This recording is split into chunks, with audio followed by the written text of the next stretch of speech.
now it's time for On Point, where we speak to experts to delve deeper into the biggest news stories in the spotlight right now. President-elect Yoon Suk-yeol tapped two-term lawmaker Choo Kyung-ho as the next Deputy Prime Minister and Finance Minister. That's right. With South Korea facing a number of economic issues, including the accelerating inflation, all eyes are on how the nominee will tackle those very issues. Now, to get an insight on what we can expect from the next Finance Minister, we connect with Professor Oh Jun-seok, Professor of Business at Sookmyung Women's University. Professor Oh, thank you very much for joining with us today. Good morning. So let's kind of start off with who Choo Kyung-ho is. Can you tell us what kind of economic policies he's has right now and also has had in the past as well? In a meeting with the press recently, Finance Minister nominee gave a joke. Even my name is Choo Kyung-ho. Please call me Choo Kyung-불호. Here, Choo Kyung in Korean means supplementary budget, and Ho means okay or all right. Instead of his name, he wanted to be named as Choo Kyung-불호, which implies in Korean, supplementary budget will never be all right. Mr. Choo has been an elite government officer in EPB, Economic Planning Board, and well known for his fiscal policy specialist with diverse experiences and good record of planning industrial reconfiguration for excellency. And his policy style might be closer to the new Keynesian school of macroeconomics, which is different from incumbent Finance Minister Hong Nam-gi, who prefers active tax policy to fiscal policy. Coupled with tightening budget, it is expected Mr. Choo will lead productivity-led growth policy, totally different from income-led growth policy. I may guess Mr. Choo will plan for enhancing economic productivity when he takes offices by transforming industrial structure in Korea.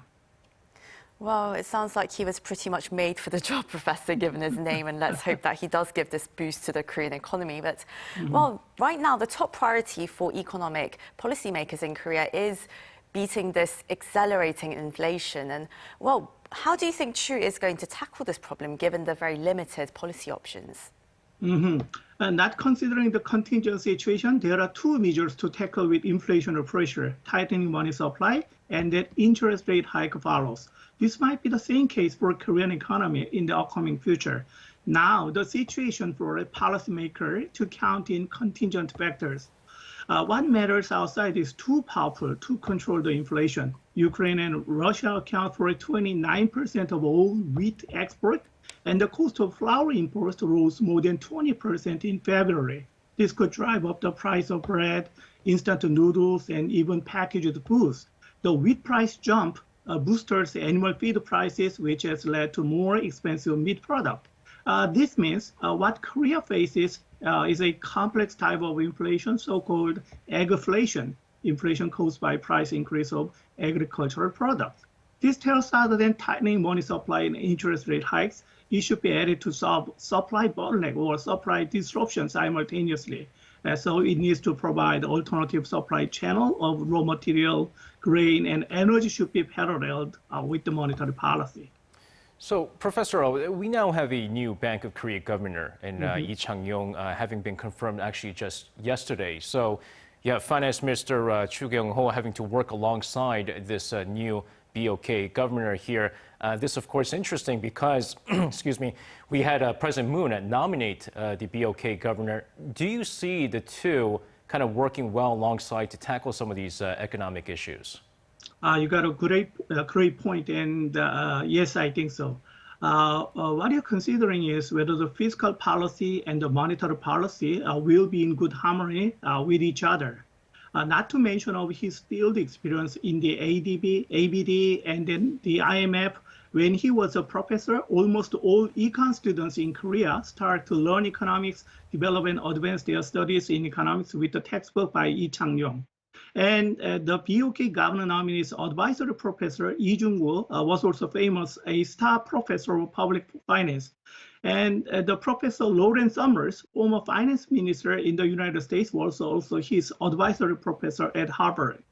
When he taken office, as his position will be the BOK governor, I mean the head of monetary policy, but he has a full knowledge of internal and then external competency, how to coordinate with fiscal policy driven by Finance Minister Choo Kyung-ho. Whether the success or failure of Mr. Choo's productivity-led growth policy in the upcoming future depends on how to stabilize the price increase in the market. Enhancing productivity in the industry should be implemented under the foundation of price stability, kept by modulating money supply and interest rate changes in an economy. And Professor Oh, well, President-elect Yoon's known to have a very pro-market and small government approach to the economy, to business. And well, with Choo as his finance minister, what kind of changes do you see Korea taking on as it goes forward? It would be part of my personal opinion that income-led growth policy of Moon government should have been successful if the income comes from the market. In the market, income should be awarded to the successful player, not be rationed equally likely. Moon administration dreamed of big government, and money rationed by the government would be different from income in the market. Inflated role of government get used to interfere market autonomy from the political considerations, which increase market friction, generating inefficiency and deadweight loss. In this respect, it is appropriate new economic policy of the new government will be based on market autonomy, relatively aiming at small government. I suppose market-driven economic policy would be better alternative, though not perfect and almighty, which needs modification of economic resources and adjustment for fair distribution to the lesser group by the government should be required.